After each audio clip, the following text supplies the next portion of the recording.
రైలు మనది, post office మనది, IAS తెచ్చింది మనం, ఐపీఎస్ తెచ్చింది మనం. తెలుగు భాషను మ్లేచ్ఛ భాష అన్నారు.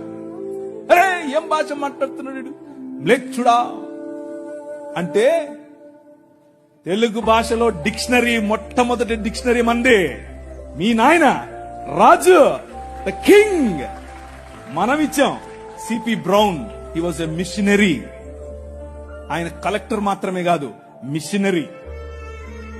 తెలుగు భాష గద్య భాగంలో మొట్టమొదటి పేపర్ మనది.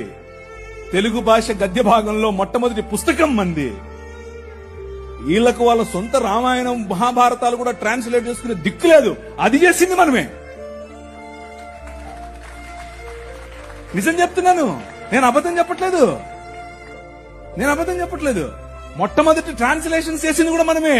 వాళ్ళు అది కూడా చేయరు. ఎందుకంటే విద్య పంచకూడదు. వాళ్ళ రాజ్యంలో విద్య పంచకూడదు.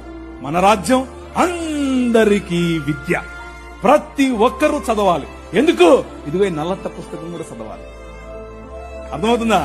నల్లట్ట పుస్తకం చదివితే దిమాగ్ ఖరాబ్ అవుతుంది, దిమాగ్ ఫిరాయిస్తుంది, మనిషి వెంటనే మనిషి అవుతాడు.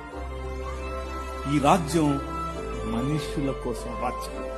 ఆ రాజ్యం తలకాయలో నుంచి వచ్చిన వాళ్ళకి మాత్రమే రాజ్యం, భుజాల్లో నుంచి వచ్చిన వాళ్ళకే రాజ్యం. ఈ రాజ్యం అందరి రాజ్యం, అందరికీ సుభిక్షత, అందరికీ పట్టభద్రత.